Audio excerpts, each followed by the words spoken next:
एक बार की बात है जब एक परिवार में रामकिशन और उसकी पत्नी शांति हंसी खुशी रह रहे थे। रामकिशन पूरा दिन मजदूरी करता था और अपना घर चलाता था।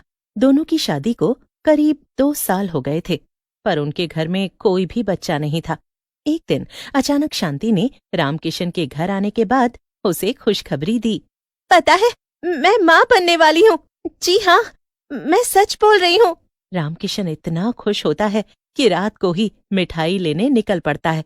अब वो जैसे ही बाजार में पहुंचता है तो देखता है सारी मिठाई की दुकानें बंद हो चुकी हैं। रामकिशन निराश होकर घर जा ही रहा होता है कि तभी उसको एक पेड़ के नीचे एक चुड़ैल बैठी दिखती है, जो बड़े शौक से जलेबी खा रही होती है। रामकिशन उस चुड़ैल को देखकर बहुत डर जाता है, पर वो हैरान भी होता है कि कैसे एक चुड़ैल जलेबी के मजे ले रही है। उस चुड़ैल के बगल में ढेर सारी और भी जलेबियां रखी होती हैं।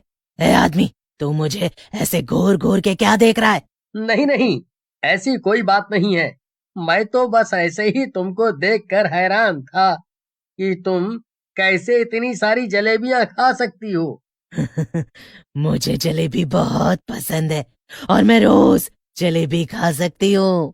तो रोज तुम ये जलेबी लाती कहाँ से हो? रोज थोड़ी मिलती है। आज वो तो कोई लेकर जा रहा था तो मैंने उसकी थैली छीन ली। ओह, अच्छा। मैं तो सोच रहा था कि मैं भी वहीं से जलेबी लाकर शांति के लिए ले जाऊंगा। कौन शांति? मेरी बीवी का नाम शांति है। आज पूरे 2 साल बाद उसे माँ बनने की खुशी नसीब हुई है और मैं उसी के लिए मिठाई ढूंढ रहा था, पर सबकी दुकानें बंद हो गईं। अगर तुम मुझे अपनी जलेबी दे दो तो वो बड़ी खुश हो जाएगी। ये सुनकर चुड़ैल रामकिशन को हैरानी से देखती है और अपनी जलेबी छुपाते हुए कहती है, वाह जी वाह, मुझे इतने महीनों बाद तो आज मेरी मनपसंद जलेबी नसीब हुई है और तुम मुझसे मेरी जलेबी मांग रहे हो। क्यों दूं मैं आखिर तुमको ये जलेबी?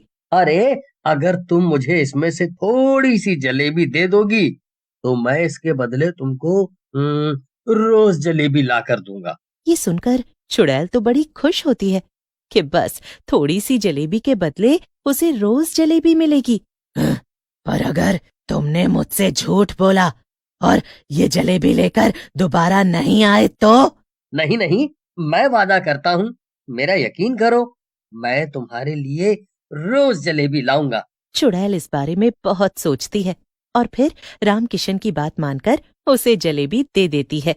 रामकिशन जलेबी लेकर बड़ा ही खुश हो जाता है।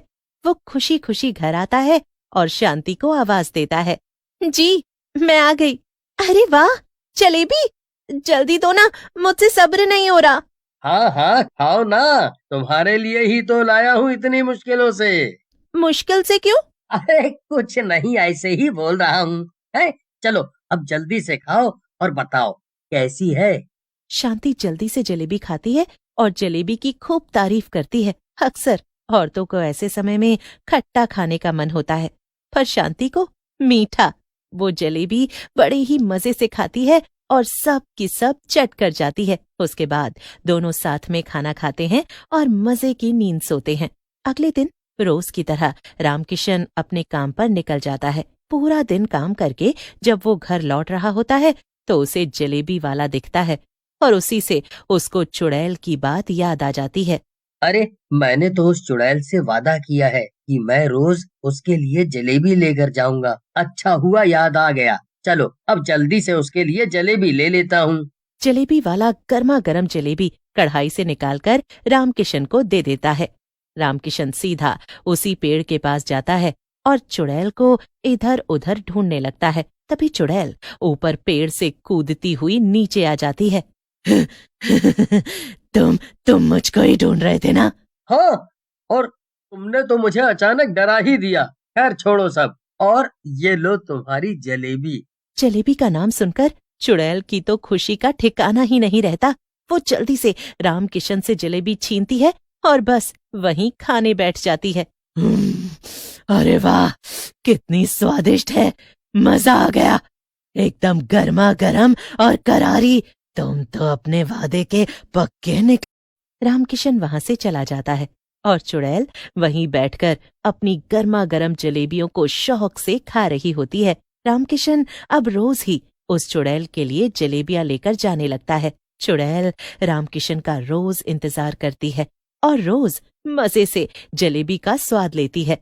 रामकिशन अपनी पत्नी शांति के साथ टहलने निकल पड़ता है। टहलते टहलते वो उसी जलेबी वाले के पास से गुजरने लगता है। जलेबी वाला उसे देखकर तुरंत आवाज देता है, अरे भैया आप।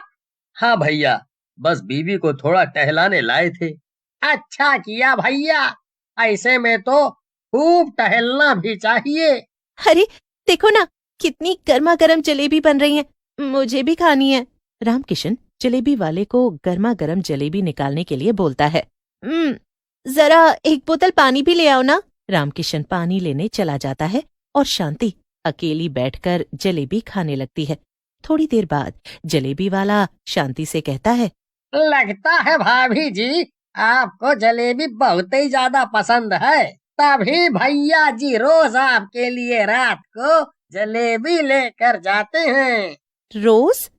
मैं कुछ समझी नहीं, मैं तो आज पहली बार ही आपके पास आई हूँ। आप तो पहली बार आई हो, पर भैया तो रोज शाम को आते हैं ना जलेबी लेने। एकदम स्पेशल जलेबी बनवाते हैं वो आपके लिए। शांति ये सुनकर बड़ी परेशान हो जाती है।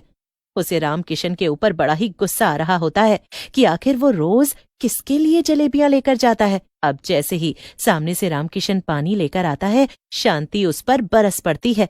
ये तुमने मेरे साथ अच्छा नहीं किया, आखिर तुम ऐसा कैसे कर सकते हो? तुम इतने अनजान कैसे बन सकते हो? तुम मुझे कब से धोखा दे रहे हो? मैं अब एक पल यहाँ नहीं रुकूंगी। मैं एक छत के नीचे तुम्हारे साथ नहीं रह सकती। मैं बहुत खुश थी, पर उतनी नहीं हूँ जितनी वो होगी जिसके लिए तुम रोज गर्मा गर्म जलेबी लेकर जाते हो। ये सुनकर रामकिशन हैरान हो जाता है कि आखिर शांति को ये बात कैसे पता चली। फिर वो जलेबी वाले की तरफ गुस्से से देखता है। शांति रामकिशन की एक नहीं सुनती और वहां से उठ खड़ी होती है। शांति बस बिना पीछे देखे चलती जा रही होती है और रामकिशन उसके पीछे पीछे उसे मनाता जा रहा होता है। वो उसे मनाने की लाख कोशिश करता है, पर शांति उसकी एक बात सुनने को तैयार नहीं होती। वो इतने गुस्से में होती है कि उसका पैर एक पत्थर से टकरा जाता है और वो गिर जाती है। शांति दर्द से चिल्लाने लगती है, आ! बचाओ मुझे! रामकिशन जल्दी से शांति को हॉस्पिटल लेकर जाता है। वहां पर शांति एक प्यारी सी बेटी को जन्म देती है। रामकिशन अपनी बेटी को देखकर बड़ा खुश होता है, पर शांति अभी भी उसकी कोई बात सुनने के लिए राजी नहीं होती। बड़ी मुश्किल से रामकिशन शांति को बताता है, जब तुमने मुझे बताया कि तुम माँ बनने वाली हो, उस दिन रात को मैं मिठाई लेने तो गया, पर सब दुकानें बंद थीं। और फिर तभी मुझे एक चुड़ैल पेड़ के नीचे जलेबी खाते दिखी। उसी ने मुझे तुम्हारे लिए जलेबी दी थी और बदले में उसने बोला कि उसे अब रोज जलेबी खानी होगी, क्योंकि वो चुड़ैल जलेबी की बड़ी शौकीन है। शांति रामकिशन की किसी बात का यकीन नहीं करती और रामकिशन वहां से निराश होकर चला जाता है। उसके बाद शांति तो अपने मायके अपनी बच्ची को लेकर चली जाती है और रामकिशन बेचारा अकेला घर पर दुखी बैठा रहता है। इधर जब इतने दिन हो जाते हैं तो चुड़ैल बड़ी परेशान हो जाती है। चुड़ैल बड़ा सोचती है और फिर वो उसी जलेबी वाले के पास पहुंच जाती है जिससे रोज रामकिशन उसके लिए जलेबी लेकर आता था। चुड़ैल को देखकर जलेबी वाले की हालत टाइट हो जाती है। मैं तो बस इतना जानने आई हूँ कि क्या तुम उस आदमी को जानते हो जो रोज तुमसे जलेबी लेकर जाता था? रामकिशन, यही नाम था उसका। मुझे उनका घर बताओ, मैं अभी जाकर सब सच बताती हूँ। बस फिर वो चुड़ैल शांति के पास पहुंच जाती है। शांति अपने सामने चुड़ैल को देखकर बहुत डर जाती है। मुझसे डरो मत, मेरी बात सुनो। मैं वही हूँ जिसके लिए तुम्हारे पति जलेबी लाते थे। चुड़ैल शांति को एक एक बात बताती है और शांति को अपने किए पर बड़ा ही पछतावा होता है। वो उसी वक्त अपनी बेटी को लेकर घर वापस आ जाती है। रामकिशन दोनों को अपने सामने देखकर बड़ा खुश होता है, पर तभी उसकी नजर चुड़ैल पर जाती है। रामकिशन उस चुड़ैल का धन्यवाद करता है। चुड़ैल वहां से चली जाती है और रामकिशन अपने छोटे से परिवार के साथ हंसी खुशी रहने लगता है।